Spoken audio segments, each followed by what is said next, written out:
Hello students, समय एग्जामपुर कलम से क्रांति। मैं प्रीति आपका अपने परिवार एग्जामपुर में स्वागत करती हूँ। A very very good morning to all of you. बज चुके हैं सुबह के 11। स्वागत है आप सभी का ठीक सुबह के 11 बजे आपके अपने एग्जामपुर चैनल पर। तो जल्दी से फटाफट से एक बार सभी स्टूडेंट सेशन को लाइक करके शेयर कर दीजिए ताकि और भी स्टूडेंट क्लास में लाइव आ सके। तो क्लास हो चुकी है आप लोगों की शुरू। ठीक है, 11 बजे क्लास आपकी होती है।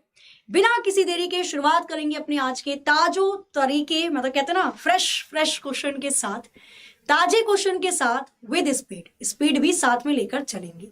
तो सबसे पहले तो ऑल द वेरी बेस्ट उन सभी स्टूडेंट्स को जिनका आने वाले दिनों में एग्जाम है और जिनका आज की शिफ्ट में भी एग्जाम रहने वाला है। शुरू करते हैं सेशन। थोड़ा डूबूंगा मगर मैं फिर तैर आऊंगा, ए जिंदगी तू देख मैं फिर जीत जाऊंगा। ठीक है, अपने आप से शर्त लगाओ कि आपने जो ठाना है वो करके रहोगे, चाहे कैसी भी सिचुएशन हो, चाहे कुछ भी हो जाए। आपने जो ठान लिया वो जब तक आप करोगे नहीं, चैन से बैठोगे नहीं। ठीक है, जब अपने आप जिद्दी पकड़ लेते हो ना, तो फिर वो जिद पूरी होती है। एसएससी 2023 प्री और मेंस के लिए एग्जाम को लेकर आ रहा है फाउंडेशन बैच। ये बैच रहने वाला है सीजीएल, सीएसएचएल, सीपीओ, स्टैनो के लिए।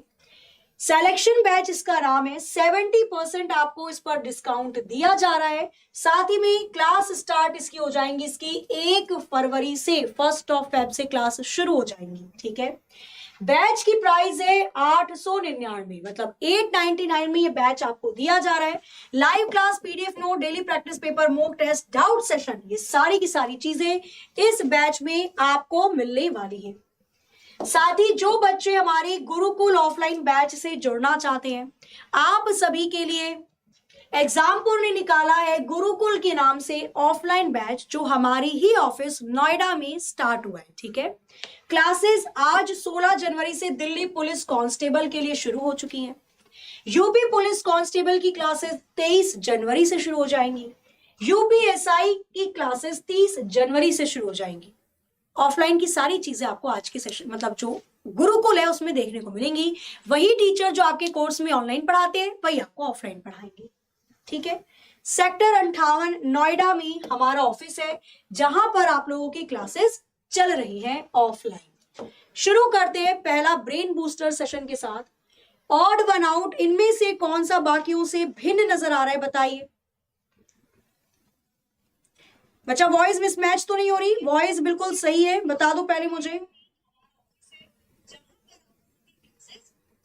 कल क्लास क्यों नहीं थी मैम? हाँ बिल्कुल सही है भाई आवाज। कल क्लास इसलिए नहीं हुई थी, देखो ना एक टाइम होता है ना भाई। कल और टीचर्स की क्लास थी तो इसलिए कल हमारी नहीं हुई है ना। कोई प्रॉब्लम नहीं भाई, सारे टीचर बढ़िया पढ़ाते, इतनी मेहनत होती है आपके लिए। बस अच्छे से आप लोग भी मेहनत करो। कौन सा अलग दिखाई दे रहा है ऑप्शन? आंसर तो कर रहे हो, तुक्के नहीं मारने, एक दूसरे का देखकर कहीं बोल रहे हो। तो जो आपको लग रहा है वो बताओ, और कैसे अलग है ये भी बताना। क्लासिफिकेशन विषम को पहचानिए। कैसे पहचाने? 3 डिजिट में मुझे दे रखे हैं यहाँ पर कुछ नंबर। 3 डिजिट में या तो स्क्वायर होगा या तो क्यूब होगा। समझ में नहीं आ रहा तो अलग अलग कर दो। जैसे 16 को अगर हमने 2 से डिवाइड किया, ऐसा मैं क्यों कर रही हूं? क्योंकि एक नजर में देखते के साथ ही हमें कुछ समझ में आया। आगे की 2 संख्या को पीछे वाली से विभाजित कर दो, कितना आ जाएगा? 2 8 16 8। 40 को 5 से डिवाइड करेंगे 8। 56 को 7 से डिवाइड करेंगे 8। जब आप 64 को 4 से डिवाइड करोगे तो 8 नहीं आएगा। 4 एकम 4, 4 चिक्का 16, 16 आएगा। सबको डिवाइड करके 8 बन रहा है, लेकिन ई ना हो सकेला ऑप्शन डी में, इसलिए डी बाकियों से भिन्न हो जाएगा, अलग हो जाएगा। ठीक है जी, आ जाओ। खुला हुआ पासा है, बताना है आपको इस खुले हुए पासे को बंद करके कौन सा पासा बनाया जा सकता है। खुले हुए डाइस को मोड़कर इनमें से कौन सा पासा बनाया जा सकता है। क्वेश्चन नंबर 1, और आपका समय शुरू होता है। अब ज्यादा नहीं मिलेगा, टाइम मिलेगा केवल आपको 20 से 25 सेकंड का। करना जरा, करिए फटाफट से, बताइए इसका उत्तर क्या होगा। कौन सा ऑप्शन यहां पर बिल्कुल करेक्ट लग रहा है क्वेश्चन नंबर 1 के लिए। कंप्यूटर क्लास अपने निर्धारित समय पर होगी 1 बजे। अभी आप रीजनिंग के सेशन में है, डर लग रहा है एग्जाम देने नहीं जाएंगे तो इतनी पिटाई आप खुद की कर लेना कि आगे से कोई फॉर्म ना भरो। आपने फॉर्म फिल किया, तैयारी करी, अब डर के कारण आप एग्जाम देने नहीं जाओगे। आपको भूख लग रही है बहुत भयंकर, ठीक है, खाना बना दिया, लाइट चली गई। अब आप लाइट चली गई तो डर रहे हो कि भाई मैं रसोई में जाऊंगा तो भूत पकड़ लेगा, मैं खाना कैसे खाऊं। अब लाइट जाए या आए, टॉर्च लेकर तो जाओगे ना आप रसोई में और खाना लोगे। तो जब आप एग्जाम के लिए फॉर्म फिल किया, तैयारी करी, तो अब आप कैसे भी करके एग्जाम सेंटर तक जाओ और पेपर देकर आओ। देख लेना, कई बार ऐसे चमत्कार होते हैं, एग्जाम निकल जाता है और आपको लगता है निकलेगा नहीं। सबसे पहले निकालेंगे अपोजिट सतह, विपरीत सतह। कैसे निकालेंगे? एक लाइन जिसमें 3 सरफेस दिखाई दे रहे हैं, एक को छोड़कर एक, बी के अपोजिट सी नजर आएगा, ठीक है। फिर Z वाली एक आकृति होती है जिसमें 2 ऊपर डिब्बे होते हैं, 2 नीचे। कोने वाले एक दूसरे के अपोजिट हो जाएंगे, K के अपोजिट L हो जाएगा, बाकी जो बचा वो एक दूसरे को ले गया, N के अपोजिट P हो जाएगा। नहीं तो आप ऐसे भी कर लेते कि 2 डिब्बे नीचे हैं, 2 डिब्बे ऊपर हैं, तो P के अपोजिट N हो जाएगा, N के अपोजिट P हो जाएगा। अगर B है तो C नहीं दिखना चाहिए, B और C दोनों एक साथ नहीं दिखाई देंगे, कोई भी 2 विपरीत सतह एक साथ दिखाई नहीं देती। K है तो L नहीं होना चाहिए, दोनों अपोजिट सतह एक साथ दिखाई नहीं देंगी। N है तो P नहीं होना चाहिए, दोनों अपोजिट सतह एक साथ दिखाई नहीं देंगी। B है तो C नहीं, P है तो N नहीं, L है तो K नहीं, केवल पहले वाला ही पासा बनाया जा सकता है। Option 1 will be the right answer. Question number 2 blood relation का क्वेश्चन है। जिस क्वेश्चन से आप बहुत ज्यादा डरते हो वही क्वेश्चन कई बार एग्जाम में दिख जाते हैं और आपको लगता है कि भाई मेरा तो भगवान से डायरेक्ट कांटेक्ट है, भगवान मेरी शिफ्ट में तो नहीं भेजेंगे। क्वेश्चन नंबर 2, इस क्वेश्चन ने हाहाकार, मतलब कहते हैं ना, इस क्वेश्चन ने हाहाकार मचाई हुई है। एसएससी के एग्जाम में पूछा जा रहा है ब्लड रिलेशन में सिंबल के थ्रू। बता दो जरा फटाफट से करके कि T का J से क्या संबंध होगा। क्वेश्चन नंबर 2 के लिए इनमें से कौन सा ऑप्शन करेक्ट हो जाएगा। आज मेरा पेपर था रीजनिंग का, मस्त गया है, वेरी गुड, बहुत अच्छी बात है, ठीक है। जिसका पेपर आज था, जैसे पवन कुमार आप बता रहे हो, बच्चा थोड़ा रुकना ना, मुझे आप बताना सारे क्वेश्चन आज के शिफ्ट के कौन कौन से रीजनिंग के पूछे गए। कब बताओगे मुझे आप? 11:45 पर बताना फटाफट से। ऐसे क्वेश्चन को देखते के साथ ही पूरा क्वेश्चन पढ़ने की कोनो जरूरत नहीं है, आप केवल समीकरण को देखो। शुरू के 2 लेटर लेना शुरू कर दो। T divide by U। Divide का मतलब क्या है? A पति है B का, A की जगह T दे रखा है, B की जगह V। T पति है V का, क्या बन जाएगा? T पति बन जाएगा। किसका पति है? V का, तो V बन जाएगी पत्नी, पति की शादी पत्नी से करवा देंगे। V प्लस के I, प्लस का मतलब क्या दिया हुआ है? A माता है B की, V मम्मी बन जाएगी I की। भाई A की जगह V है, B की जगह I है। A मम्मी है B की, तो V मम्मी है I की, V को मम्मी बना दो, किसकी? I की। आगे I माइनस के J, माइनस क्या दिखाता है? A पत्नी है B की, यहां I पत्नी बन जाएगी J की, तो I को पत्नी बना दो, किसकी? J की, तो J हो जाएगा पति। भाई पति की शादी पत्नी से करवा दी हमने। J multiply by M, multiply का मतलब क्या है? A भाई है B का, तो J भैया हो जाएगा M का, J को भाई बना दो, किसका? M का। ओके, M प्लस के U, प्लस का मतलब A माता है B की, तो M को मम्मी बना दो U का। M मम्मी बन जाएंगी किसकी? U की। क्या क्वेश्चन दिया है इसने, आ जाओ, पूछ क्या रहा है आपसे। T का J से, J की नजरों से देखो, J की नजरों से देखो कि J T को क्या कहेगा। J की पत्नी आई, पत्नी के पापा T, आप अपनी पत्नी के पापा को क्या कहेंगे? तो पत्नी के पापा को ससुर जी कहा जाता है, फादर इन लॉ कहा जाता है। Option A will be the right answer. Father in law बिल्कुल करेक्ट आंसर हो जाएगा। इज इट क्लियर और नॉट? अरे भैया, J की पत्नी आई, पत्नी के पापा कौन है? T है, आप अपनी पत्नी के पापा को क्या कहोगे? नहीं शर्माओ मत, कुछ तो कहोगे, ससुर जी कहोगे। सुनो ससुर जी, ऑप्शन ए इसका आंसर बिल्कुल करेक्ट हो जाएगा। एक और मौका आप सभी के लिए, अगर आप पहले वाले मौके में चूक गए। Question number third, again blood relation का है। इस बार गड़बड़ करना नहीं है आपने, पढ़ो जरा इसको और करो। टाइम कोशिश करो 20 से 25 सेकंड में हो जाए, 30 तक भी खींच सकते हो, कोशिश करना जल्दी से जल्दी हो जाए। करिए जरा, इसका क्या होगा आंसर। मैम अभी तो शादी भी नहीं हुई है। हाँ तो कोई बात नहीं, पता तो है ना आपको कि आप अपनी वाइफ के पिताजी को क्या कहेंगे। जरूरी है ये पता करने के लिए शादी करनी पड़ेगी, ठीक है। जॉब लगा लो, सब कुछ हो जाता है, शादी भी हो जाएगी आपकी, आप फाइनेंशियली अपने आप पर इंडिपेंडेंट होगी फाइनेंशियली, घर में मम्मी पापा को गिफ्ट भी दे सकते हो, बहुत सारी चीजें हो जाएंगी ना। रिश्तेदारी में जाओगे सब पूछेंगे भी, अरे वो लड़का आया है, अरे वो लड़की आई है जिसकी जॉब लगी है। क्वेश्चन नंबर थर्ड, सबसे पहले लास्ट वाली line, P plus R, plus का मतलब क्या होता है, ए भाई है बी का, P भाई बन जाएगा आर का, P भाई है आर का। आगे आर डिवाइड टी, डिवाइड का मतलब क्या होगा, ए की जगह आर मानो, बी की जगह टी, आर बहन है टी की, आर बहन बन जाएगी किसकी, टी की। माइनस के, माइनस का मतलब क्या होता है, ए पति है बी का, यहाँ टी पति बन जाएगा के का। टी कौन है, पति, किसका पति है, के का, तो के बनेगी पत्नी। के मल्टीप्लाई बाय ओ, मल्टीप्लाई का मतलब ए मम्मी है बी की, के मम्मी बन जाएंगी ओ की, के माता है ओ की। O multiply by C, multiply का मतलब ए माता है बी की, तो ओ मम्मी बन जाएंगी सी की। बन गए सभी लोग, सभी चीज। आगे चलते हैं। पी का ओ से, ओ की नजरों से देखो, ओ की नजरों से देखो, ओ पी को क्या कहेगा, ओ की मम्मी के, मम्मी के पति टी, ओ के पापा टी, पापा के भैया। आप अपने पापा के भाई को क्या कहते हैं, तो पापा के भाई को चाचा जी कहा जाता है, ताऊ जी कहा जाता है। Option C will be the right answer. ओ के पापा टी, पापा के भैया पी, पापा के भाई को चाचा कहेंगे। Option C will be the right answer.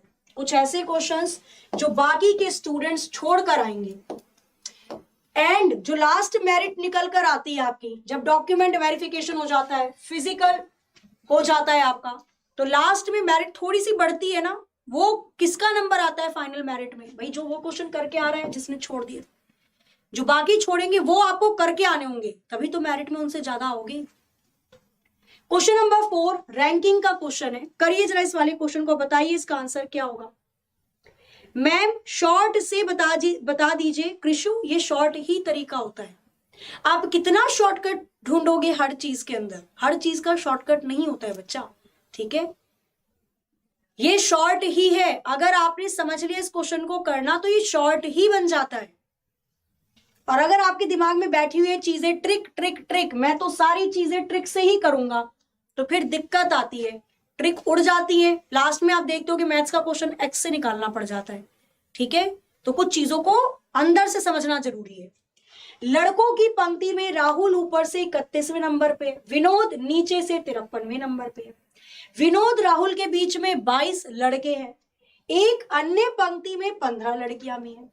कम से कम छात्र कितने होंगे, कम से कम पूछ रहा है, मतलब ओवरलैपिंग का मामला है भैया, ओवरलैपिंग हो रखी है। ओवरलैपिंग किसमें करें भाई, लड़कियों की संख्या तो फिक्स दे रखी है, लड़कों की रो में ओवरलैपिंग लगा दो। लड़कों की रो में कैसे लगाएं, तो ओवरलैपिंग वाले केस में व्यक्तियों की संख्या कैसे निकाली जाती है, पहले हम गिन लेते हैं टोटल बॉयज कितने हैं, व्यक्ति की संख्या निकालेंगे, पहले वाली रैंक दूसरे वाली रैंक माइनस बीच वाले बच्चे माइनस के 2, ओवरलैपिंग का केस है। पहले वाले व्यक्ति की रैंक दे रखी है 31, दूसरे वाले की है 53, बीच में बच्चे हैं 22 और माइनस के 2 कर दो, 3 और 1 4, 5 और 3 84, माइनस के कितना हो जाएगा 24। 60 लड़कों की संख्या आ गई, बॉयज की संख्या कितनी है 60, कम से कम बतानी थी, ओवरलैपिंग लगाया। 60 मेरे पास है लड़के, 15 मेरे पास है लड़कियां, 60 लड़के 15 लड़की। क्लास में टोटल बच्चों की संख्या कितनी हो जाएगी, तो क्लास में टोटल बच्चे हो जाएंगे 75, 75 will be the right answer. Option C बिल्कुल करेक्ट आंसर हो जाएगा। क्वेश्चन नंबर 5 डाइस से रिलेटेड क्वेश्चन है। क्वेश्चन नंबर 5 आपको दिया हुआ है पासे से संबंधित, करिए जरा फटाफट से, बताइए इसका आंसर क्या होगा। एक ही पासे को दो तरीके से घुमा घुमा के रखा हुआ है, नीचे वाले फलक पर 4 है तो ऊपर क्या होगा, मतलब 4 के अपोजिट कौन सी सतह दिखाई देगी, ये आपको बताना है। क्वेश्चन नंबर 5 आपके स्क्रीन पर, करिए जरा जल्दी से, बताइए इसका आंसर क्या हो सकता है। करिए जरा एक बार जल्दी से फटाफट से, बताइए इसका आंसर क्या होगा। ठीक है, पूछ रहा है 4 के अपोजिट कौन सी सरफेस आएगी। दोनों पासे में एक नंबर कॉमन है, 3 और 3, 3 इसमें भी है 3 इसमें भी है, दोनों को घड़ी की दिशा में घुमा दो, सेम नंबर है सेम डायरेक्शन में घुमा दो। 3 के बाद 4, 4 के बाद 1, यहां पर आ जाएगा 3 के बाद 2, 2 के बाद 6। 4 के अपोजिट कौन सी सतह दिखाई देगी, 2 दिखाई देगा। ऑप्शन बी में सेकंड दिया हुआ है, will be the right answer. ज्यादा टाइम नहीं लगाना, क्वेश्चन जल्दी हो रहा है, जल्दी करके उड़ा दो। क्वेश्चन नंबर 6 आपके स्क्रीन पर ये रहा। पूछ रहा है आपसे डायरेक्टली क्या कि 6 पासे के निचले फलक पर 6 के अपोजिट कौन सी संख्या दिखाई देगी, 6 के विपरीत कौन सी संख्या दिखाई देगी। करिए जरा इसका आंसर फटाफट से। हाँ जी बिल्कुल सही बच्चा, करो। 6 के अपोजिट क्या होगा, काफी टाइम, दोनों में कॉमन आ रही है संख्या 3, घड़ी के दिशा के अनुसार सेम डायरेक्शन में घुमाओ, सेम संख्याएं हैं। 3 के बाद 2 आया है, 2 के बाद 4, 3 के बाद 6, 6 के बाद 1, 6 के अपोजिट कौन सी संख्या दिखाई देगी, डी, जो कि दे रखा है मुझे ऑप्शन डी में। 2 will be the right answer, 2 दिया हुआ है ऑप्शन डी में, डी इसका आंसर बिल्कुल करेक्ट हो जाएगा। आगे आते हैं next. Question number 7 sitting arrangement का क्वेश्चन है। आज का जो सेशन है पूरा बेस्ड है एसएससी जीडी का जो लेटेस्ट पैटर्न पूछा जा रहा है एग्जाम में उस पर। क्वेश्चन नंबर 7 को पढ़िए और बताइए। क्वेश्चन नंबर 7 के लिए इनमें से कौन सा ऑप्शन बिल्कुल करेक्ट हो जाएगा। आपका समय शुरू होता है अब। 6 मित्र PQRSTU केंद्र की ओर चेहरा करके बैठे हैं, प्रत्येक एक दूसरे के सामने है, P S के सामने है, R P और Q के बीच में है, U P और T के बीच में है, जो S के दाईं ओर बैठा है। R के ठीक दाईं ओर कौन सा व्यक्ति बैठा होगा। सिटिंग अरेंजमेंट है, 40 सेकंड काफी है इसके लिए। 30 से 40 में होता है, नहीं तो स्किप करके आगे बढ़ना एग्जाम में। अभी तो फिलहाल आपको सारे करने पड़ेंगे, लेकिन एग्जाम टाइम में अगर हो रहा है 30 से 40 सेकंड में तो बढ़िया, नहीं हो रहा तो स्किप कर दो, आगे बढ़ जाना। कितने लोगों को बैठाना है, 6 लोगों को बैठाना है। कैसे बैठाएं ताकि सब एक दूसरे के आमने सामने आ जाए। मैंने आपको हमेशा बताया क्वेश्चन को शुरू करना कहां से, जहां फिक्स पोजीशन हो, बायां दायां दायां बायां। फिक्स पोजीशन मुझे ये वाली लाइन में दिखाई दी, क्या दिया हुआ है, U P और T के बीच में है, जो S के दाईं ओर है। जो रिलेटिव प्रोनाउन होता है किसके लिए आता है, जो इससे पहले चिपका हुआ शब्द हो। तो जो से पहले चिपका हुआ कौन सा हमें वर्ड दिखाई दे रहा है, टी दिखाई दे रहा है, तो जो की जगह टी को पढ़ लो। टी एस के दाईं ओर बैठा है, पहले एस को बैठाएंगे, एस के दाईं ओर टी को बैठा दिया। अब पढ़ो आगे की लाइन क्या थी, यू पी और टी के बीच में, तो यू को पी और टी के बीच में बैठा देना, कोनो दिक्कत परेशानी नहीं खे। आगे फिर इसने बोला आर पी और क्यू के बीच में है, तो आर को पी और क्यू के बीच में बैठा दो, बैठ बन गए सब। पी एस के सामने है, ऑब्वियसली बन चुका है। जब आपने क्वेश्चन ही सही से शुरुआत करी है ना, जब आप फिक्स पोजीशन से क्वेश्चन को शुरू करते हो, मजाल है क्वेश्चन गलत हो जाए, और कैसे नहीं होगा ये 30 से 40 सेकंड के अंदर। लास्ट में आपसे क्या पूछा गया, आर के ठीक दाईं ओर कौन बैठा है। आर के दाईं ओर, आर की नजर से देखो तो आर का दायां हाथ ये होगा, आर के दाईं ओर क्यू नाम का व्यक्ति बैठा है। क्यों भाई, क्यों बैठा है, इसको खुद भी नहीं पता। ऑप्शन डी इसका आंसर करेक्ट हो जाएगा, D will be the right answer. तो आपको क्वेश्चन इस प्रकार से करने होंगे एग्जाम में। सिटिंग अरेंजमेंट फंसती कहां पर है, जब आप क्वेश्चन को कहीं से भी शुरू कर देते हो। ऐसे कैसे, क्वेश्चन की शुरुआत आपको फिक्स पोजीशन से करनी है, जहां बायां दायां दायां बायां दे रखा हो। और अगर एक बार आप सिटिंग अरेंजमेंट में फंस गए, क्वेश्चन को स्किप कर देना, बाद में करना फिर जब टाइम बचता है तो, ठीक है। आकृति दी हुई है और आपको बताना है कि इनमें से कौन सी आकृति इस वाली आकृति में अंतर्निहित है। आकृति दी गई आकृति में इनमें से कौन सी फिगर छिपी हुई दिखाई दे रही है। तो ये वाली तो नहीं दिख रही है, ये भी नहीं, सीधा दिख रहा है ऑप्शन 4। सेम ये वाली आकृति जो ऑप्शन 4 में दे रखी है, ये डिट्टो मुझे दी गई आकृति में दिखाई दे रही है। Option 4 will be the right answer. Question number 9 embedded figure का क्वेश्चन है, नॉन वर्बल। ये वाली आकृति जो क्वेश्चन में आकृति आपको दी हुई है हूबहू, ये वाली आकृति इनमें से किस ऑप्शन के अंदर दिखाई दे रही है। ध्यान से देखो इस क्वेश्चन को, बताइए इसका आंसर क्या होगा। हूबहू ये वाली आकृति इनमें से किस ऑप्शन के अंदर दिखाई दे रही है, क्या होगा इसका उत्तर बताइए जल्दी से। मैम कोडिंग डिकोडिंग वाला बता दीजिए, मेरा दोस्त 10 सेकंड में कर लेता है पर वो नहीं बता रहा, आप ही बता दो प्लीज। बच्चा जैसे मैं बता रही हूँ ना, कोडिंग डिकोडिंग 10 सेकंड में ही होगा ये क्वेश्चन। आप प्रैक्टिस तो करो इसकी, अभी आएंगे आगे भी। देखो सारा ना प्रैक्टिस का खेल होता है, आप जितनी प्रैक्टिस करोगे क्वेश्चन को 10 सेकंड में भी कर लोगे, 15 में भी कर लोगे। प्रैक्टिस नहीं होगी तो वो 1-2 मिनट ले जाते हैं। ये आकृति हूबहू कहां दिखाई दे रही है, केवल ऑप्शन 1 में दिखाई दे रही है। लंबी लाइन होनी चाहिए और नीचे बना होना चाहिए T. Option 1 will be the right answer. ए इसका करेक्ट आंसर हो जाएगा। अच्छा कुछ बच्चे यहाँ पे आंसर कर रहे हैं सेकंड, मैं पिटाई करूंगी आपकी। सेकंड आंसर कैसे होगा भैया, यहां पर टी बनाना है और ये कोना देखो, थोड़ा सा कोना कटा हुआ है, समझ रहे हो आप, इसको चाहिए परफेक्ट टी। और आप जो ऑप्शन सेकंड बता रहे हो ना, उसमें जो कोना है वो ऐसे कटा हुआ है, तो ये टी बनेगा, ये तो अलग डिजाइन बन गया मटके का। ऑप्शन 1 करेक्ट होगा, सेकंड नहीं होगा। आगे दी गई आकृति में इनमें से कौन सी आकृति निहित होगी, नॉन वर्बल है, एक नजर वाला क्वेश्चन है, कोशिश करना है इसको 15 से 20 सेकंड में करने की। क्वेश्चन नंबर 10 को करिए फटाफट से, बताइए इसका आंसर। मैम सिटिंग अरेंजमेंट मैं कह रही हूं ना, आज का सेशन टोटली बेस्ड है एसएससी जीडी के लेटेस्ट पैटर्न पर, तो आप बिल्कुल बेफिक्र होकर क्वेश्चन को करो। टाइम देखो कितने टाइम में कर रहे हो। कौन सी आकृति मुझे यहां पर हूबहू दिखाई दे रही है, आंसर आना स्टार्ट भी हो चुका है। 333 ए भी आ रहा है, सी भी आ रहा है, चेक कर लेते।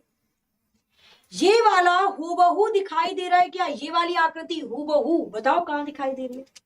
रोटेट नहीं करना, एज इट इज होनी चाहिए। ये वाली आकृति हूबहू विदाउट रोटेशन, घुमाना फिराना नहीं है इसे। ये वाली आकृति हूबहू दिखाई दे रही है क्या, तो यहां से अगर मैं इसको देखूं तो मुझे ये वाली आकृति तो हूबहू दिखाई दे रही है, ऑप्शन 3 वाली। इसके अलावा कोई और आकृति सेम उसी पैटर्न पर नहीं मिल रही, इसको घुमाया गया है पर रोटेशन नॉट अलाउड देखा जाता है। भाई आकृति को घुमाना नहीं है, सीधी की सीधी मिलनी चाहिए, वो ऑप्शन 3 के अंदर मिल रही है। आ जाओ क्वेश्चन नंबर 11 सिटिंग अरेंजमेंट का क्वेश्चन है, करिए जरा फटाफट से, फिक्र मत करो, काफी क्वेश्चंस मिलेंगे आपको सिटिंग के लिए, घबराना नहीं है, सिटिंग अरेंजमेंट करना है, खा थोड़ी जाएगा आपको। 40 सेकंड का समय मैं आपको दे रही हूं, बढ़िया से पढ़ो और करो, होता है तो भला, नहीं होता है तो सीख लेना। 8 मित्र है, ABCDEFGH ओके, समूह में चर्चा करने के लिए गोल मेज के चारों ओर आमने सामने बैठे हैं। ए एफ के सामने है और ई के दाएं से दूसरा है, बी और डी आमने सामने है, जी सी और ए के बीच में है, एच ई के बाईं ओर है, ई के सामने कौन बैठा होगा ये आपको बताना है। क्वेश्चन नंबर 11 आपके स्क्रीन पर, 40 सेकंड है आपके पास। बना या नहीं बना किसी से बताओ पहले फटाफट से। क्वेश्चन नंबर 11 हुआ, आ जाओ कर लेते हैं इसे। इसने बोला कि 8 मित्र बैठे हुए हैं, ठीक है, 8 लोग बैठे हुए हैं, तो लोगों को ऐसे बैठाओ ताकि सब एक दूसरे के आमने सामने आ जाए। क्वेश्चन की शुरुआत करेंगे फिक्स पोजीशन से ताकि क्वेश्चन में कोई प्रॉब्लम ना हो।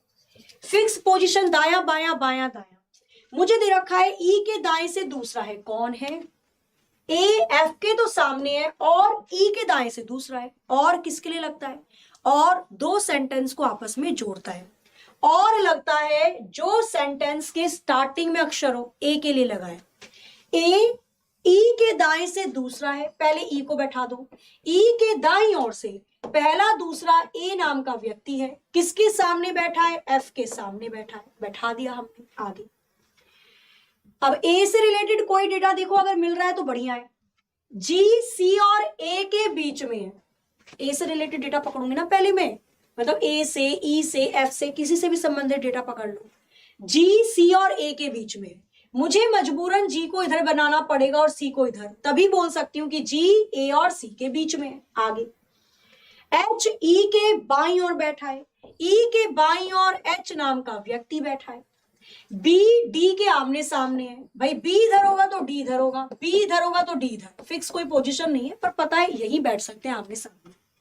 क्वेश्चन में पूछा गया ई के सामने कौन है, तो ई के सामने सी वाला व्यक्ति बैठा होगा। सी, ऑप्शन सी में दे रखा है। नहीं होता क्या क्वेश्चन 40 सेकंड के अंदर? बताओ, हो जाता? हमेशा क्वेश्चन को फिक्स पोजीशन से शुरू कर देना, दिक्कत नहीं आएगी। ठीक है, आओ जाओ। क्वेश्चन नंबर 8, कोडिंग डिकोडिंग भी आएगा इसके बाद, बिल्कुल फिक्र मत करो, मैं पहले ही बोल रही हूँ आपको सारे क्वेश्चन मिलेंगे और उसी आधार पे मिलेंगे जैसे आ रहे हैं, ना कोई इतना इजी होगा। ठीक है, क्योंकि कई बार क्या होता है कि हम इजी क्वेश्चन करने की आदत पड़ जाती है। आपको भी लगता है मजा आ रहा है मैडम, आसान क्वेश्चन है, बच्चे आते भी है, बहुत देखते भी है, पर एग्जाम में तो क्वेश्चन सबसे ज्यादा आसान तो नहीं आएंगे ना, मॉडरेट लेवल के आएंगे, तो प्रैक्टिस भी उसी लेवल की करनी है हमें। 7 मॉडल है, A B C D E F G, एक फोटोग्राफी सेशन के लिए फोटोग्राफर के सामने है, फोटोग्राफी हो रही है। डी जी के बिल्कुल दाईं ओर खड़ा है, बी डी और एफ के बीच में खड़ा है, ए सी के बिल्कुल दाईं ओर है, ई जी और ए के बीच में है। बीच में कौन सी मॉडल खड़ी होगी ये बताना है। 40 सेकंड इसके लिए काफी है। सी आंसर आना स्टार्ट हो चुका है। ऑप्शन सी बोल रहे हो या सी उत्तर बोल रहे हो? चलो 50 सेकंड ले लो, अब तो कर दो आंसर। कितनी मॉडल है? 7 मॉडल है। फिक्स पोजीशन बनानी स्टार्ट कर दीजिए। कहां दे रखी है? स्टार्टिंग में दे रखी है। डी जी के बिल्कुल दाईं ओर है, पहले जी को बनाओ। जी के दाईं ओर कौन खड़ा है? डी नाम का व्यक्ति खड़ा है। आगे अब डी से या जी से रिलेटेड डेटा को पकड़ना पहले, तो मुझे मिल गया बी डी और एफ के बीच में है। बी कहां पर है? तो डी और एफ के बीच में खड़ा है, बन गया। अब देखो ए सी के दाईं ओर है, अभी नहीं ले रहे ना, तो मेरे को ए पता ना सी पता, मैं इस लाइन को लेकर क्यों पजल बनाऊं अपना क्वेश्चन? इस लाइन को छोड़ दो, आगे देखो ई जी और ए के बीच में है, मुझे मिल गया जो शब्द दिया हुआ था, ई जी और ए के बीच में है, तो जी और ए के बीच में ई को बना दो, यही तो बोल रहा है, ई जी और ए के बीच में है। अब ए मिल गया, अब उठा लो इस लाइन को, ए सी के बिल्कुल दाईं ओर है, ए सी के दाईं ओर बैठा है। 7 लोग बैठ गए, 4 और 3, 7 बैठ गए। क्या पूछा है आपसे? बीच में कौन सी मॉडल खड़ा होगा? कौन सा मॉडल खड़ा होगा? तो 3 मॉडल आ गए लेफ्ट में, 3 राइट में, बीच में जो मॉडल है वो जी है, जो कि ऑप्शन ए में दिया हुआ है। बना था सभी का। बस क्वेश्चन को फिक्स पोजीशन से पकड़कर बनाना स्टार्ट कर देना। सिटिंग अरेंजमेंट में देखो कितना मजा आना शुरू हो जाएगा।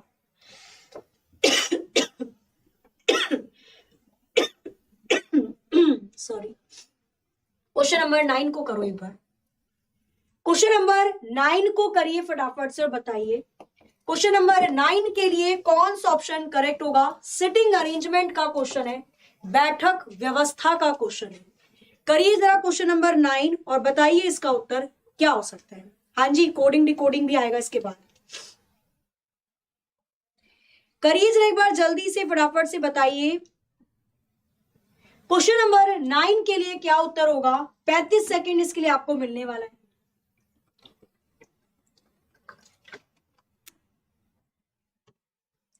जी जी जी, पहले वाले का तो जी करेक्ट था।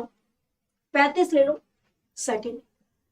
5 शिक्षक एच के पी आर टी एक वृत्त के इर्द गिर्द बैठे हैं। 5 लोग हैं ना, कैसे भी बैठा दो, कोई फिक्स पोजीशन नहीं है, तो भैया हमने 5 लोगों को ऐसे बैठा दिया, कोई प्रॉब्लम तो नहीं है। एच और आर, एच तथा आर के बीच टी है, फिक्स पोजीशन नहीं पता, दाया बाया छोड़ दो उस लाइन को। आर के दाएं से दूसरा पी है, फिक्स लाइन है। आर को बनाओ पहले, आर का दाया हाथ ये होगा, आर के दाईं ओर से पहला दूसरा पी बैठ गया। आगे टी के एकदम बाएं एच है, टी के एकदम बाएं, ये दोनों चिपक कर बैठेंगे और दो जगह मेरे पास खाली एक साथ यही है। टी के एकदम बाईं ओर, टी को इधर बैठा दो, टी का बायां हाथ ही हो जाएगा। टी के एकदम बाईं ओर एच बैठा है, बन गया। बोला था एच आर और टी के बीच में बैठेगा। एक मिनट, एच तथा आर के बीच टी है। हाँ जी, बंद हो गया। कौन सा व्यक्ति बच गया? के बच गया। तो के लिए बची कुची जगह दे दो। क्वेश्चन में क्या पूछा गया है आपसे? के एकदम बाईं ओर कौन बैठा होगा? ये रहा के का चेहरा है अंदर, के का बायां हाथ ही हो जाएगा लेफ्ट। के एकदम बाईं ओर कौन सा व्यक्ति बैठा है? आर बैठा है, आर बैठा है। अच्छा, आर जो मूवी थी किसके द्वारा बनाई गई है? क्वेश्चन पूछा जा सकता है। आर मूवी का एक गाना है जिसको गोल्डन ग्लोब अवार्ड से नवाजा गया है। आर मूवी किस डायरेक्टर के द्वारा बनाई गई थी और वो कौन सा गाना है जिसको अवार्ड मिला? इस बारे को और कर लो एक बार फटाफट से, और फिर चलेंगे कोडिंग डिकोडिंग पर। फिर एक और क्वेश्चन सिटिंग का ही आ जाएगा। अब थोड़ा आ रहा है मजा सिटिंग अरेंजमेंट वाले क्वेश्चन को करने में? थोड़ा अच्छा लग रहा है? अभी बहुत अच्छा लगेगा। करो जरा क्वेश्चन नंबर 10। क्वेश्चन नंबर 10 आपके स्क्रीन पर ही रहा। अगेन आपको इस क्वेश्चन के लिए मिलेगा मात्र 30 से 35 सेकंड का समय। करिए जरा इसका आंसर क्या हो सकता है। नाटो नाटो नाटो बिल्कुल सही है, राजा मौली की मूवी थी। Very good. ये क्वेश्चन पूछा जा सकता है एग्जाम में। मैं क्यों कह रही हूं ऐसा? जब बाहुबली की हाइप बनी थी तो क्वेश्चन आया था एसएससी के ही एग्जाम में कि कटप्पा का असली नाम क्या है। आप में से किसी बच्चे ने पेपर दिया हो तो याद होगा ये क्वेश्चन। ये तो गोल्डन ग्लोब अवार्ड मिल गया। तो यहां पर मूवी थी आरआरआर, राजा मौली के द्वारा बनाई गई थी। गाने का नाम था नाटो नाटो। ठीक है, आ जाओ क्वेश्चन नंबर 10 की बात कर लेते हैं। सिटिंग अरेंजमेंट का क्वेश्चन आपको दिया हुआ है। 5 लड़के बैठाने हैं गोले में, कैसे भी किसी को बैठा दो। भैया 5 है, किधर भी बैठाओ, कोनो दिक्कत नहीं की। फिक्स पोजीशन से उठाना। के बाएं से तीसरा आर है, पहले के को बना दो। के बाईं ओर से पहला दूसरा तीसरा आर है। आगे पी तथा जी निकटतम पड़ोसी हैं। अभी रुक जाना। अच्छा के निकटतम पड़ोसी है पी और जी, पर मुझे पता नहीं ना कि पी इधर बैठेगा या इधर बैठेगा। अभी छोड़ दो थोड़ा सा। पी के ठीक बाईं ओर टी है। पी और टी चिपक कर बैठेंगे और चिपकी हुई जगह केवल मुझे 2 ये दिखाई दे रही है। पी के ठीक बाईं ओर टी है। अगर पी इधर आ गया तो जी इधर आ जाएगा। बन गए सभी लोग, कोई दिक्कत परेशानी नहीं है। क्वेश्चन में क्या पूछा गया है? तो क्वेश्चन में पूछा गया है पी के दाएं से दूसरा, पी के दाईं ओर से पहला और दूसरा। पी के दाईं ओर से दूसरा व्यक्ति कौन हो जाएगा? अगेन जी हो जाएगा। ऑप्शन ए में दिया हुआ है जी राइट आंसर। बच्चा टी क्यों कर रहे हो? अरे टी आंसर कैसे आ रहा है यहाँ पे? पी के ठीक बाईं ओर टी है तो हमने पी के बाईं ओर टी को बना दिया। कौन दिक्कत किसी चीज में? फिर आंसर कैसे आ रहा है? एक ने आंसर दिया है, वाह, आपको तो नवाजा जाना चाहिए अवार्ड से। एक ने आंसर दिया है जीटी। अब जी माने या टी माने, आंसर हो जाएगा जी। और एक का के ही आ रहा है। पी के दाएं से दूसरा देखना है तो पी के दाईं ओर से पहला दूसरा व्यक्ति जी हो जाएगा। ठीक है दया, बहुत गड़बड़ हो रही है। आगे क्वेश्चन नंबर 12। क्वेश्चन नंबर 12 आपको दिया हुआ है यहाँ पे कोडिंग डिकोडिंग से रिलेटेड, कूट भाषा से संबंधित। करिए जरा फटाफट से क्वेश्चन नंबर 12 और बताइए इसका उत्तर क्या हो सकता है। हाँ जी करिए जल्दी से, बताइए फटाफट से क्या होगा इसका आंसर। क्वेश्चन वही है जो आपके आ रहे हैं। जैसे आप में से बहुत सारे स्टूडेंट्स से बताए जा रहे हैं। कुछ बच्चे हैं जो कहते हैं ना, मतलब कॉल आती है कुछ बच्चों की, कुछ बच्चे इंस्टा पे मैसेज कर देते हैं, कुछ बच्चे ऑफलाइन क्लास का कमेंट कर देते हैं। तो उसी के आधार पर आज का पेपर आपका बनाया गया है। ठीक है चलो, SGH को TIJ लिखा जाता है, UKL को क्या लिखेंगे? तो आसान है भैया। S आता है 19 पर, T आता है 20 पर, G 7 पर आता है, 4 पर आता है, I 9 पर आता है, J 10 पर आता है। 19 में 1 को जोड़ा 20, 7 में 2 को जोड़ा 9 आ गया, 8 में 2 को जोड़ा 10 आ गया। U 21 पर आता है, K 11 पर, L 12 पर। 21 में 1 को जोड़ोगे 22 पर V से शुरुआत केवल ऑप्शन बी में दिखाई दे रही है। 11 में 2 को जोड़ोगे 13 पर M आ जाएगा। 12 में 2 को जोड़ोगे 14 पर N आ जाएगा। पर मुझे एक बात समझ में नहीं आती, जब आपका आंसर स्टार्टिंग में ही मिल गया तो काहे पूरी की पूरी रामायण लिखनी जरूरी है? आंसर मिल गया, खुशियां मनाओ, ठीक है, उसमें फिर ज्यादा परेशान नहीं होते। आगे चलते हैं क्वेश्चन नंबर 13 पे। करिए जरा फटाफट से क्वेश्चन नंबर 13। कोडिंग डिकोडिंग का ही क्वेश्चन है, कूट भाषा का क्वेश्चन है। पढ़िए जरा फटाफट से, बताइए क्वेश्चन नंबर 13 के लिए कौन सा उत्तर करेक्ट हो जाएगा। करो जरा एक बार जल्दी जल्दी से फटाफट से बताइए क्वेश्चन नंबर 13 के लिए कौन सा ऑप्शन बिल्कुल करेक्ट होगा। ठीक है, मैं सोच रही हूं आज से शाम को, शाम इन द सेंस ऑफ शाम को या दोपहर को, एक वीडियो मैं आप लोगों को प्रोवाइड करवाऊंगी। मुश्किल से 5 मिनट की होगी, 5 से 6 मिनट की।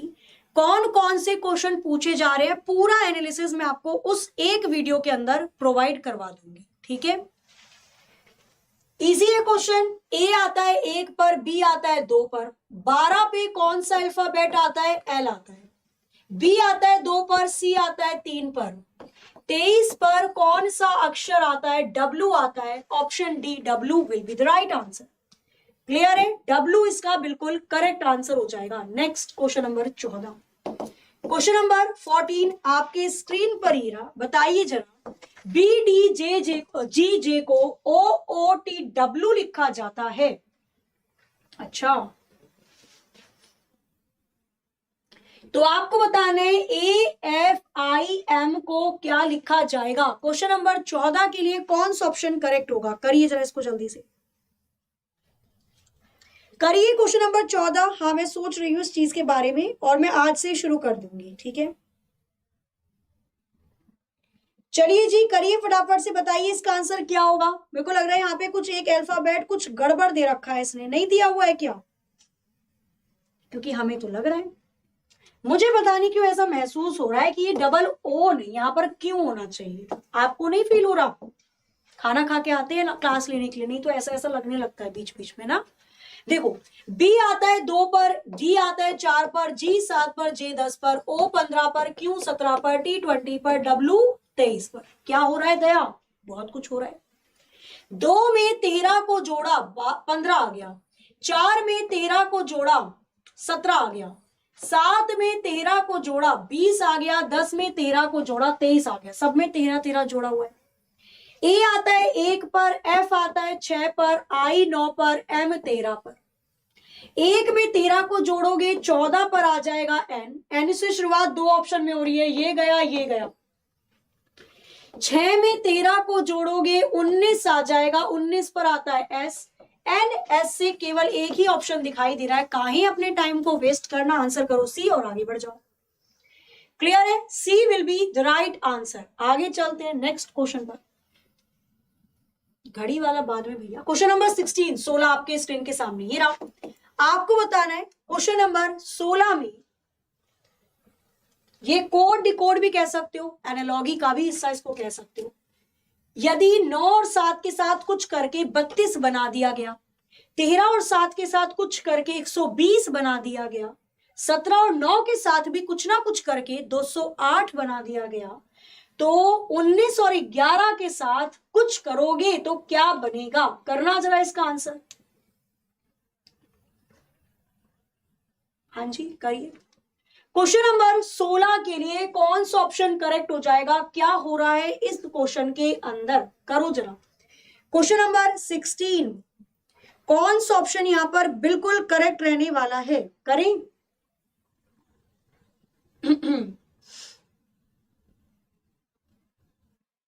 अब देखो कैसे आया होगा यहां पे वैल्यू। 32 कैसे बन सकता है? या तो मैं 8 चौके 32 कर दूं, या तो मैं 16 दूनी 32 कर दूं। बन तो रहा है, देखना जरा। अगर एक बार 9 और 7 को जोड़ दो, एक बार 9 में से 7 को घटा दो और मल्टीप्लाई कर दो। भाई 32 के फैक्टर निकाल लो ना, देखो कैसे बनानी है वैल्यू। 8 4 नहीं बन रहा था तो हमने यहां पर 16 दूनी सोचा और बन गई वैल्यू। 9 में 7 को जोड़ा आ जाएगा 16, 9 में से 7 गया 2, 16 दूनी होता है 32। वाह भाई वाह। 13 में एक बार 7 को जोड़ लो, और 13 में से 7 को घटा दो, लगा दो बीच में मल्टीप्लाई।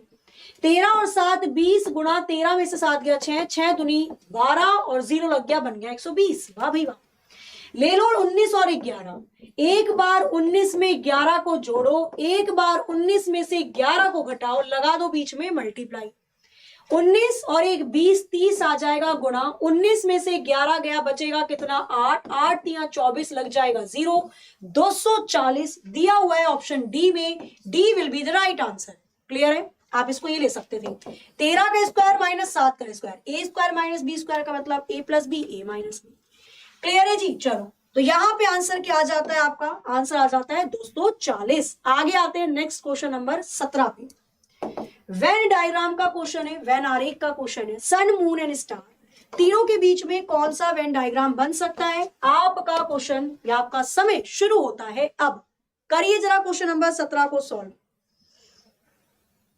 हाँ जी बच्चा मैं वही बता रही हूं आपको। अरे 13 का स्क्वायर माइनस के 7 का स्क्वायर करो भाई, ए स्क्वायर माइनस बी स्क्वायर तो होता है ए प्लस बी और ए माइनस बी। चाहे क्वेश्चन को ऐसे कर लो और चाहे क्वेश्चन को आप इस तरीके से भी कर सकते हो भाई, 13 का स्क्वायर किया 169 माइनस कर दिया 7 का स्क्वायर। किसी भी तरीका से करो, आंसर तो 120 ही आना है ना भाई? क्या कहना चाह रहे हो भाई? ये और ये चीज सेम नहीं है। ए स्क्वायर माइनस बी स्क्वायर को क्या लिख सकते हैं? ए प्लस बी, ए माइनस बी। या तो स्क्वायर कर दो या तो आप ऐसे कर दो, बात तो एक ही रहेगी। अच्छा, सूर्य, चंद्रमा, तारे, तीनों में क्या अंतर हो जाएगा? सन, मून और स्टार, तीनों में क्या अंतर होगा? क्वेश्चन नंबर 17 का आंसर क्या हो सकता है? 4 4 4 4 4। वेरी वेरी गुड आंसर उसका हो जाएगा। ठीक है, यहां पे बनेगा 4, सन आ जाएगा और स्टार आ जाएगा, मून हो जाएगा अलग, सैटेलाइट उपग्रह। Option 4 will be the right answer. आगे चलते हैं नेक्स्ट। 3:40 पर दोनों सुई के बीच में कितने डिग्री का एंगल बन रहा होगा? करिए जरा एक बार जल्दी से, फटाफट से बताइए। क्वेश्चन नंबर 18 के लिए कौन सा ऑप्शन यहां पर करेक्ट हो जाएगा? करो जरा जल्दी से। 3:40 पर दोनों सुई के बीच में कितने डिग्री का एंगल बनेगा? जब भी समय देकर एंगल पूछा जाए तो कैसे निकालते हैं? 30 घंटे माइनस के 11 मिनट अपॉन 2। 30 घंटे मुझे दे रखे हैं 3 और मिनट मुझे दिया हुआ है 40। क्या नहीं कर सकते कैलकुलेट? 2 दूनी 4, 0 आ जाएगा, 220 आ गया। और कितना माइनस करना है भाई? 3 या 90 को घटा दो, कितनी आ जाएगी वैल्यू? निकाल लो। कितनी मुझे वैल्यू मिली? तो 110 मिल गया और 120 130 आ गया, 130 degree. Option C will be right answer. भाई 9 3 12 और 1 लगा, यहां पर 130 डिग्री आ जाएगा, 130। Option C will be the right answer. आगे चल सकते हैं नेक्स्ट। क्वेश्चन नंबर 19 आपके स्क्रीन पर ये रहा। जब मिसिंग नंबर मैट्रिक्स फॉर्म में पूछा जाता है तो आपको बताना है कि इस क्वेश्चन मार्क की जगह इनमें से कौन सा ऑप्शन करेक्ट हो जाएगा। करो जरा इसको भी,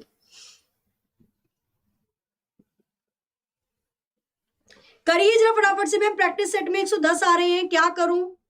पेशेंस बना के रखो, बस सबसे जरूरी पेशेंस होता है। जो हम लोगों के अंदर जितना जल्दी, जितना नजदीक एग्जाम होता है ना, हमारे अंदर से पेशेंस कम होना स्टार्ट हो जाता है, धैर्य खो जाते हैं हम। लगता है ये भी पढ़ लें, ये भी पढ़ लें, ये भी पढ़ लें। आपने जितना पढ़ा है उतना इनफ है, बस उसको अपने दिमाग में स्टोर करके रखो। भाई कोई ऐसा नहीं है जो 80 में से 80 क्वेश्चन करके आ रहा है, ठीक है? तो अपने दिमाग को शांत रखना सबसे पहली चीज होती है, और फिर जितना पढ़ा है बस उसको रिवाइज करो। कुछ नया दिख गया उसको थोड़ा सा देख लो, पर ये नहीं नए के चक्कर में पुराना भूल जाओ। क्वेश्चन नंबर 19 क्या लग रहा है यहां पर? क्या वैल्यू आ जाएगी? अच्छा, नीचे जो वैल्यू दे रखी है वो ऊपर के ही नंबर से बनाई गई है, मतलब 2 3 5 से 7 बनाना है। कैसे बनाओ? 5 दूनी 10 और 3 घटा दो, 5 में 2 की गुणा कर देंगे, ऊपर वाली वैल्यू की मल्टीप्लाई नीचे वाली से कर दी और बीच वाली संख्या को घटा दिया। 5 दूनी 10, 3 गया, आ जाएगा 7। 2 सत्ते कितना हो जाएगा? 14 और माइनस कर दो 1 को, 13 आ गया। ऊपर नीचे वाली वैल्यू की मल्टीप्लाई कर दीजिए, 5 चौके 20, 20 में से किस संख्या को घटाऊं कि 15 आ जाए? तो 20 में से 5 को घटाना पड़ेगा। Option B 5 will be the right answer. हो जाएगा आराम से। आगे चल सकते हैं नेक्स्ट। करिए जरा क्वेश्चन नंबर 20 आपको दिया हुआ है, अगेन किससे रिलेटेड है? बढ़िया क्वेश्चन लग रहा है मुझे तो, ये नहीं लग रहा आपको? क्वेश्चन नंबर 20 को करिए, सिटिंग अरेंजमेंट का क्वेश्चन है, बढ़िया क्वेश्चन लग रहा है, जरा एक बार पढ़ भी लेते हैं अच्छा है या नहीं। 40 सेकंड ले लो इसके लिए, क्योंकि 8 लोग हैं ना। 8 दोस्त हैं, ABCDEFGH विद्यालय की प्रार्थना के दौरान 4-4 के हिसाब से 2 पंक्तियों में खड़े। स्कूल में प्रार्थना नहीं होती थी है ना, हाथ जोड़ के प्रार्थना करते थे हम लोग। उसमें बहुत सारे बच्चे शैतान जो चक्कर आने की एक्टिंग करके गिर जाते थे और फिर उनको रेस्ट मिलता था नहीं, और कई बार जबरदस्ती उनको दवाई भी खानी पड़ती थी। तो 2 पंक्ति में खड़े हैं, मतलब 4 लोग इधर खड़े हैं तो 4 लोग इधर खड़े हैं, ऐसे दिया हुआ है। एच डी के बाद है, सी ए के बिल्कुल पहले है, ई बी के बाद है, सी और जी दोनों पंक्ति के एकदम आगे है। फिक्स पोजीशन को ले लेना पहले। इसने बोला सी और जी पंक्ति के आगे है, मतलब एक पंक्ति में स्टार्टिंग में सी बैठा हुआ है तो एक पंक्ति के स्टार्टिंग में जी बैठा हुआ है। ठीक है, 4 लोग इस वाली पंक्ति में बैठे हैं और 4 इसमें बैठे हैं। आ जाओ, सी और जी मिल गया, सी से रिलेटेड डेटा ले लो। सी जो है वो ए से बिल्कुल पहले है, सी नाम का व्यक्ति ए के बिल्कुल पहले खड़ा है आगे। एफ जी और बी के बीच में है, एफ से रिलेटेड डेटा उठाएंगे भाई, जो पहले मेरे पास अक्षर है ना, पहले उन अक्षर से रिलेटेड ही डेटा उठाएंगे। एफ जी और बी के बीच में बैठा है, क्लियर। बी से रिलेटेड मुझे डेटा दे रखा था, ई बी के बाद है, ई वाला व्यक्ति बी के बाद में बैठा हुआ है, ये भी ठीक आ रहा है। आगे आगे क्या दिया हुआ है? एच डी के बाद में बैठा है, मतलब पहले डी बैठेगा और फिर एच बैठेगा, एच डी के बाद में बैठा है। आपसे क्या पूछा गया इस क्वेश्चन के अंतर्गत? पूछा जा रहा है दोनों पंक्तियों में तीसरे स्थान पर कौन से 2 दोस्त खड़े हैं। तो दोनों पंक्तियों में पहला दूसरा तीसरे स्थान पर डी और बी खड़े हैं, B D D B, option D will be the right answer. बढ़िया था क्वेश्चन, ठीक है। अब जो आने वाले स्टूडेंट है, जिनका आने वाला एग्जाम है, तो जो बच्चे आने वाले एग्जाम में अपने प्यारे प्यारे दिनों को देखेंगे, हो सकता है ऐसे क्वेश्चंस देखने को मिल जाए, ठीक है। आइए चलिए आगे चलते हैं नेक्स्ट क्वेश्चन पर। क्वेश्चन नंबर 22, इस आकृति में त्रिभुज की गणना करनी है। How many triangle are there in the given figure, और आपका समय शुरू होता है अब। करिए जरा एक बार जल्दी से बताइए, क्वेश्चन नंबर 22 के लिए कौन सा ऑप्शन करेक्ट हो जाएगा? करो जरा इसको। क्वेश्चन नंबर 22 के लिए कौन सा ऑप्शन यहां पर बिल्कुल करेक्ट होने वाला है? आकृति में त्रिभुज की संख्या कितनी दिखाई दे रही है? How many triangle are there, कैसे करें? आ जाओ कर लेते हैं। सबसे पहले बेसिक फिगर को उठाएंगे। सर ज्यादा ब्राइटनेस मत करना ना, बच्चों को बहुत दिक्कत होती है, हल्का सा कम कर दो। सर कम कर दो, हल्का सा ज्यादा हो रहा है ये, थोड़ा सा करो, हल्का सा कम हो। चलो क्वेश्चन नंबर 22 की हम बात करें, क्या दे रखा है इसने? आकृति दी हुई है। अब इसमें त्रिभुज को काउंट करना है, बेसिक फिगर उठा लो। एक बेसिक फिगर इस कोने से दिखाई दे रही है, कितने पार्ट में डिवाइड कर रखा है? 1 2 3, सारी संख्याओं को जोड़ दीजिए, 3 + 2 + 1, 3 2 5 और 1 6 आकृति इधर हो गई। एक बेसिक फिगर ये दिखाई दे रही है, यहां से कितने पार्ट में डिवाइड किया है? 1 2 3, 3 2 और 1 कितना हो जाएगा? 6 आकृति यहां पर आ गई। 6 और 6 12 आकृति तो ये दिखाई दे रही है। इसके अलावा कोई बन रहा है क्या ट्राइंगल? बिल्कुल भाई, एक ट्राइंगल बनेगा मेरा ये पूरे वाला, एक त्रिभुज एक्स्ट्रा बनेगा ये पूरे वाला 2, और एक त्रिभुज एक्स्ट्रा बनेगा ये पूरे वाला 3। 12 आकृति ये रही और 3 आकृति एक्स्ट्रा बनेगी। कुल मिलाकर इस प्यारी सी आकृति में 15 त्रिभुज हो जाएंगे। 15 will be the right answer. 18 कौन सी निगाहों से देख रहे हो? 18 नहीं होगा बच्चा, आंसर होगा इसका 15।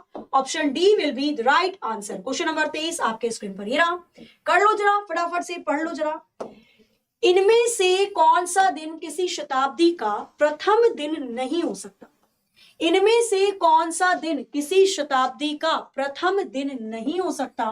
क्वेश्चन नंबर 23 के लिए कौन सा ऑप्शन करेक्ट होगा? करिए जरा इसका आंसर। हाँ जी बच्चा, आए थे बच्चा। अच्छा, एक बच्चा बोल रहा था किसी का आज फर्स्ट शिफ्ट में एग्जाम हुआ है क्या?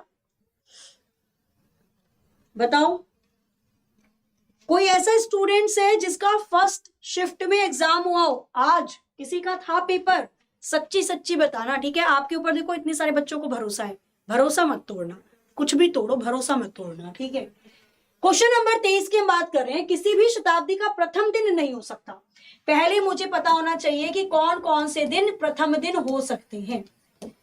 तो कहीं भी जाने की शुरुआत होती है मंडे से सैटरडे तक, लोग ऑफिस जाते हैं, स्कूल जाते हैं, बाहर जाते हैं। तो मंडे से सैटरडे तक बाहर निकलते हो भैया, टीटी घूमता है, टिकट लेकर जाना, नहीं तो लगा देगा फाइन। मंडे से सैटरडे तक टीटी मतलब ट्यूसडे और थर्सडे, ये 4 दिन किसी भी शताब्दी के स्टार्टिंग के दिन होते हैं, बाकी कोई सा नहीं होगा।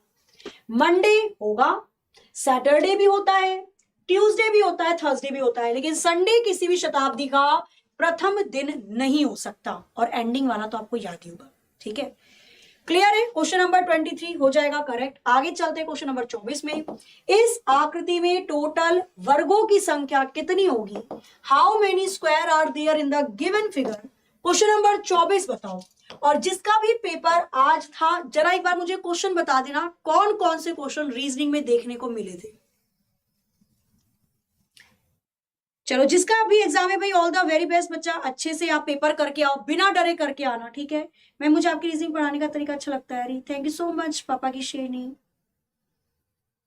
पढ़ लो बच्चा। अरे नहीं बच्चा, जीनियस आप हो, ठीक है? घड़ी और आकृति से नहीं आ रहे हैं क्वेश्चन। ओके, फ्यूचर फौजी जी, क्वेश्चन कहां से आ रहे हैं? कोई बताएगा मुझे? कुछ अलग देखने को मिला? मतलब जो मैं पढ़ा रही हूं, क्या इससे कुछ अलग देखने को मिल रहा है एग्जाम में क्वेश्चन? ये बताओ। वेडिंग करके भेजा फ्राई हो जाता है, हाँ ये अंत दिन होता है बच्चा, ये अंतिम दिन होता है। जो मैं पढ़ा रही हूं, क्या इनसे कुछ अलग क्वेश्चन आए थे टॉपिक से रिलेटेड? वो बताओ कमेंट करके। कितने वर्ग होंगे? स्क्वायर काउंट करने हैं। स्क्वायर के लिए पहले बेसिक फिगर को ले लेते हैं। ये मेरे पास डिब्बा है, कितने इसके अंदर कॉलम है? कॉलम की संख्या है 3 मैक्सिमम। रो कितने हैं? 2। 3 दूनी 6, यहां पर आकृति आ जाएगी। 3 में से 1 कम 2, 2 में से 1 कम 1, 2 1 कम 2, ये हो गई 6 और 2 8 वर्ग तो मुझे इस डिब्बे में से मिल गए। इसके बाद मैंने देखा तो एक बॉक्स ये दिखाई दे रहा था, एक बॉक्स में 1 2 3 4 और एक ये बड़े वाला 5 वर्ग हो जाएंगे। सेम डिब्बा यहां दिखाई दे रहा है, 1 2 3 4 और एक बड़े वाला 5 यहां हो जाएंगे। ब्लू ब्लू 10 वर्ग हो जाएंगे? नहीं, काहे? क्योंकि ये वाला डिब्बा दोनों में कॉमन आ रहा है, तो 1 घटा देना। 9 वर्ग हो जाएंगे नीले, 8 हो जाएंगे लाल। 9 में 8 को जोड़ देना, संख्या आ जाएगी 17। इस आकृति में 17 वर्ग होंगे। 17 will be the right answer. आगे चलते हैं नेक्स्ट क्वेश्चन पे, करो जरा इसको। Question number 27, camera table future furniture, sorry camera table furniture, तीनों के बीच में कौन सा वेन डायग्राम देखा जा सकता है? करिए जरा, इसका आंसर क्या होगा? नंबर सीरीज में प्रॉब्लम हो रही है मैम, नंबर सीरीज में प्रॉब्लम हो रही है। कैसी नंबर सीरीज पूछी जा रही है? थोड़ा सा हिंट दो बस मुझे। देखो, नंबर सीरीज के लिए मैं आपको बस इतना बोलूंगी, मिसिंग नंबर सीरीज जो पूछी जा रही है ना, या तो वो सिंपल है पकड़ लोगे, नहीं तो चेक कर लेना। तेजी से बढ़ रही है तो मल्टीप्लाई कर दो, घट रही है तो डिवाइड कर दो, इलॉजिकल भी हो सकती है। सबसे पहले 1 से कम 15 तक के स्क्वायर क्यूब याद कर लेना। देखो घटा दिया है मैंने, 1 से 30 तक याद होने चाहिए, पर क्या करूं, इतने शैतान हो आप, कम से कम 15 तक तो कर ही लेना, ठीक है? कैमरा मेज फर्नीचर, सारे के सारे टेबल फर्नीचर के अंदर आ जाएंगे। कैमरा ना तो फर्नीचर होता है ना तो टेबल होता है। जो वेन डायग्राम इसके लिए करेक्ट हो जाएगा ऑप्शन सी हो जाएगा। C will be the right answer. एक क्वेश्चन और देख लेंगे, क्वेश्चन नंबर 26 आपके स्क्रीन पर। कैसे नंबर चल रहे हैं? 27 पहले आ गया। क्वेश्चन नंबर 26 ब्लड रिलेशन से रिलेटेड है। करिए जरा 26 को, बताइए इसका उत्तर क्या हो सकता है? ए बी का भाई है, सी ए की माता है, डी सी का पिता है और एफ ए का पुत्र है। ए एफ के बच्चे से किस प्रकार संबंधित होगा? क्वेश्चन नंबर 26 ब्लड रिलेशन का दिया हुआ है, रक्त संबंध का क्वेश्चन है। करिए जरा फटाफट से बताइए क्वेश्चन नंबर 26 के लिए कौन सा ऑप्शन यहां पर बिल्कुल करेक्ट हो जाएगा। समय खत्म। ए बी का भाई है, ए को बना दो भाई भाई, किसका भाई है, बी का भाई। सी ए की मम्मी है, सी को बना दो मम्मी, किसकी, ए की। डी सी के पिता है, डी कौन है, पापा, किनके, सी के। और एफ ए का पुत्र है, एफ कौन है, बेटा, किसका, ए का। ए एफ के बच्चों से, ए एफ का जो भी बच्चा होगा, एफ के बच्चों से ए का संबंध बताना है। एफ के बच्चे ए को क्या कहेंगे, पापा के पापा को दादाजी कहा जाता है। Option D will be the right answer. ये चचेरा भाई कौन कर रहा है भाई, ए एफ का पापा है तो एफ के बच्चों का दादा नहीं लगेगा, पापा के पापा को दादाजी कहा जाता है। ऑप्शन डी इसका आंसर बिल्कुल करेक्ट हो जाएगा। कर लोगे आराम से, क्वेश्चन हो जाएंगे। एक क्वेश्चन लास्ट आपको देती हूं मैं एज अ होमवर्क, जिसका आंसर आप सभी को करना है। कहते हैं ना डर के आगे जीत है, और सच में डर के आगे जीत होती है। ठीक है, भगवान आपको देता है वो सारी चीजें जो आपके किस्मत में लिखी होती हैं, लेकिन उसको देने से पहले वो आपकी लेता है परीक्षा कि क्या आप उसको संभालने के लायक हैं या नहीं। और वो परीक्षा होती है जब डर लगता है। उस डर से पार हो जाओ, वो सारी चीजें मिलेंगी जो आपके किस्मत तो क्या, जो आपकी मेहनत में लिखी है। ठीक है, किस्मत देखो उनकी भी होती है जिनके हाथ ही नहीं होते, जिनके हाथों की लकीरें ही नहीं है, किस्मत तो उनकी भी है ना। तो किस्मत बाद में आती है, मेहनत पहले आती है। ये क्वेश्चन आप लोगों को करना है। एक और क्वेश्चन मैं आप लोगों को दूंगी करने के लिए, जिसका उत्तर आप बताएंगे।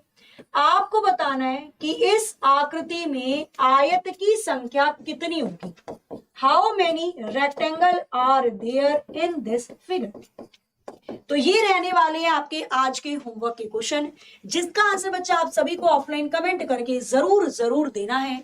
आज का सेशन आपको कैसे लगा, क्योंकि सारे क्वेश्चंस वही मैंने लिए जो आपके आ रहे थे, पिछले हफ्ते से आ रहे थे। इस बार सुबह भी मेरे को लगा कि कुछ क्वेश्चन थे नहीं, तो मैंने उनको भी डाल दिया, जैसे वर्गों की संख्या। तो आज के सेशन को यहीं तक रखते हैं। आशा है आपको चीजें समझ में आई होंगी। अगर आप कुछ नई चीजों को चाहते हैं 11 बजे वाली क्लास में मेरे से पढ़ना, तो आप नीचे ऑफलाइन कमेंट करके जरूर बता सकते हैं। होमवर्क जरूर बताना है, इन प्यारे प्यारे हाथों का सही इस्तेमाल करिए, टाइप करके होमवर्क को जरूर बताइए। मिलते हैं कल अपनी टाइम पर ठीक सुबह 11 बजे। अभी एनालिसिस भी होगा, एनालिसिस भी आप सभी को जरूर जाना है। तो मिलते हैं बच्चा, तब तक के लिए हंसते रहिए, मुस्कुराते रहिए, खुश रहिए, अपने घर वालों का ख्याल रखिए। क्लास अच्छी लगी हो तो क्लास को एक बार लाइक जरूर कीजिएगा। जय हिंद, जय भारत।